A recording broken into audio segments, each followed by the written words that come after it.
segunda parte de esta clase. Seguimos con las premisas para el análisis.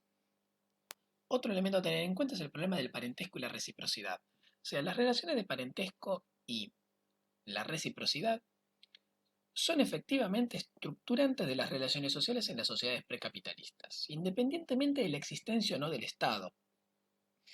En todo caso, lo que habría que diferenciar es si son predominantes o no. Uno podrá decir que, bueno, en la medida en que se impone la lógica del Estado, el parentesco y la reciprocidad pasan a ser elementos subordinados, aunque fundamentales para la estructuración de las relaciones sociales. Pero ya no serían, su lógica no sería la predominante en la organización social, porque ya tenemos el Estado y la explotación. Y el parentesco y la reciprocidad suponen una lógica diferente a la de la dominación política y la explotación social. Entonces, si por un lado no puede establecerse una división, la línea divisoria entre el parentesco y lo político, que era lo que teníamos en el siglo, según el pensamiento del siglo XIX, y que se sostuvo durante buena parte del XX, sí se puede establecer una línea divisoria entre la lógica del parentesco y la lógica del Estado en la organización de la sociedad. Actualmente se reconoce convencionalmente a nivel analítico como categorías para pensar la distinción entre comunidades organizadas por el parentesco y la reciprocidad sin Estado ni división en clases y sociedades estatales de clase con dominación y explotación. Actualmente esa es como la gran línea divisoria en la historia de la organización de las sociedades, ¿no? Estos dos grandes conjuntos, dentro de cada uno de los cuales hay un universo o hay un mosaico de, eh, de realidades particulares, digamos, mejor dicho, de organizaciones históricamente determinadas y por otro lado, tipologías a realizar o clasificaciones a realizar respecto de todos estos, a la hora de agrupar todos estos casos particulares. Otro elemento a tener en cuenta es el problema del concepto de clase social para analizar las sociedades precapitalistas. Bueno, la aplicación del concepto de clase, el concepto de clase en sí es un eje de controversia infinito, eh, y sobre todo para el análisis de las sociedades eh, sin desigualdad, o mejor, de las sociedades, de las sociedades sin desigualdad, y también en el caso de las sociedades con desigualdad pero precapitalistas.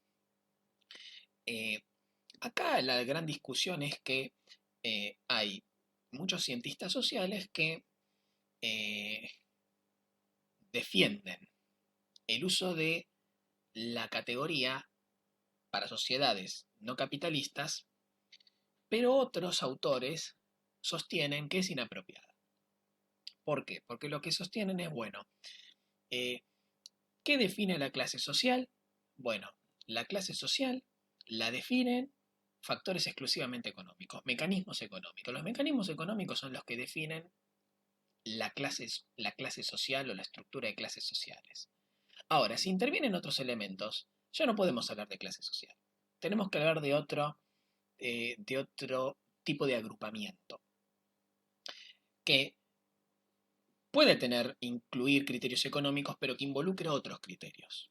Entonces ya no es clase social, es otra cosa. Entonces ahí aparecen una serie de variantes que según el autor va a tener una denominación u otra. Aparecen los rangos, los órdenes, las castas, los estamentos.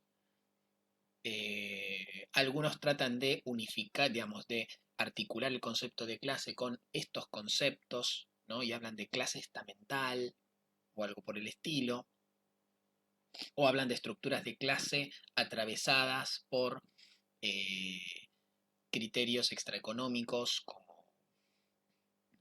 la pertenencia étnica y demás. O sea, son categorías que entienden, digamos, que entienden que dan cuenta de la intervención de factores extraeconómicos como la cultura, la etnia, la religión, es decir, el nacimiento y o pertenencia a una comunidad definida por elementos superestructurales. Entonces, esta es como la gran controversia alrededor del concepto de clase.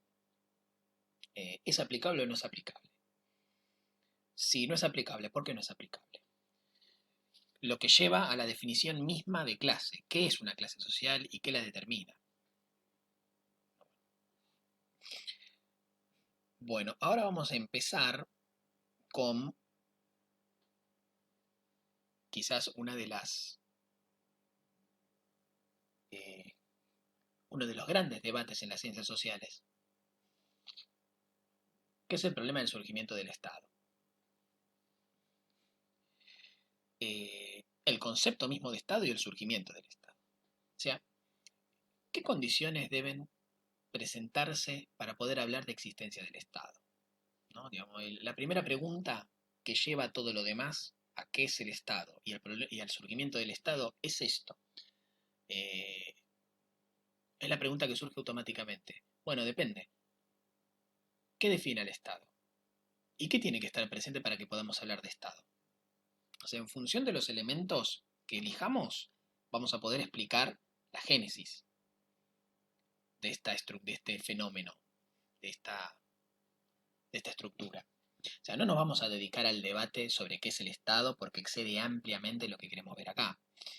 Pero podemos mencionar que hay un arco de posiciones que abarcan su concepción como ordenamiento jurídico, como aparato de dominación, organización o mediación, como relación social, lo que incluye en este caso su consideración como un espacio de disputa entre grupos sociales. No, algunos de los elementos en que se sustentan estas posturas para eh, para hacer su definición de Estado y por lo tanto tratar de explicar cómo aparece en la historia, es bueno, el nivel de centralización y control, otros la cuestión del territorio, otros el problema de la soberanía, o el otros la cuestión del reconocimiento o la legitimidad, el problema del monopolio o no de la fuerza, la autonomía que tiene como estructura con respecto a la sociedad civil, o lo que se entiende como sociedad civil, después su funcionalidad con la reproducción social de una minoría dominante, lo que algunos llamarían, bueno, el debate entre las concepciones instrumentalistas del Estado y las concepciones autonomistas del Estado. Entonces, por lo tanto, se relaciona con el ítem anterior que tocamos. Eh, no vamos a profundizar en el debate, pero podríamos decir que eh, el arco de los posicionamientos giran alrededor de estos conceptos, de estos digamos, sí, de estos conceptos y de estos criterios para definirlo y para explicar su historia.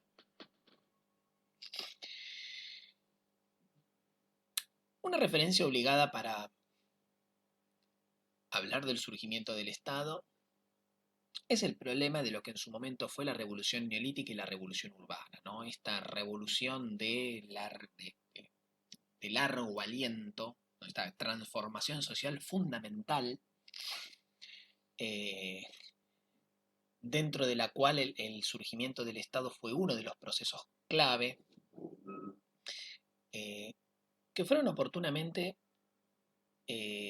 abordadas por muchísimos arqueólogos, antropólogos y arqueólogos en su momento, eh, donde se destacó Gordon Childe, un arqueólogo que en la década del 40 realizó una serie de trabajos que actualmente son pequeños manuales de uso obligatorio, digamos, obligatorio para poder empezar a ver la problemática, independientemente de que ya sea un autor que fue muy cuestionado y que está superado, de todos modos sigue siendo una obra de referencia para poder saber eh,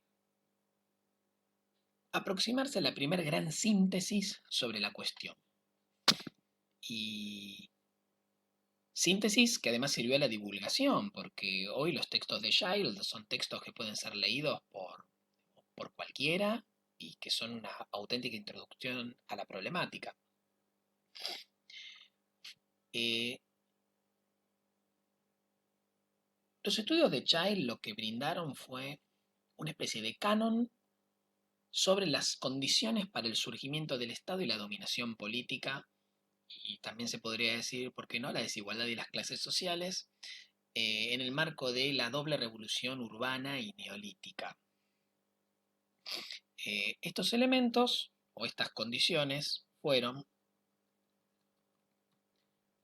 listadas, ¿no? Y son es la famosa lista de Gordon Child, eh, y donde podemos identificar la urbanización, la presencia de arquitectura monumental y grandes obras públicas, la aparición de la escritura para elaborar registros, la división del trabajo, evidenciada en la aparición de grupos de especialistas en distintas labores y funciones, la evidencia de apropiación del excedente, o sea, la producción no solo la producción excedentaria, sino su apropiación. ¿Por parte de quién? Este es otro, y este sería otro elemento de la lista. Élites con capacidad de apropiación y acumulación. El desarrollo de las ciencias exactas, la evolución de los estilos artísticos hacia una mayor homogeneidad, el comercio a larga distancia y la aparición de una organización política basada en el territorio antes que en el parentesco.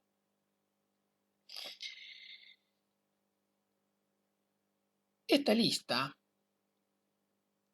es fácilmente clasificable en dos grandes conjuntos, según hablemos de eh, elementos más cercanos a lo cuantitativo o más cercano a lo cualitativo. O sea, si estos son indicadores de, en su momento,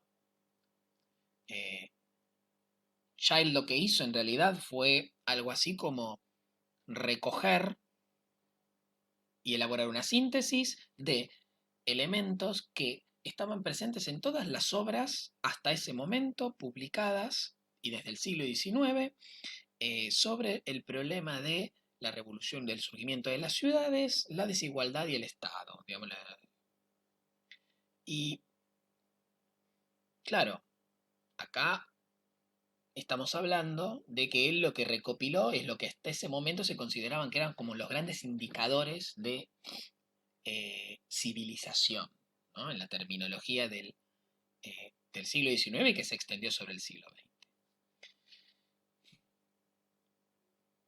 Bueno, hacemos una pausa y seguimos en la parte 3.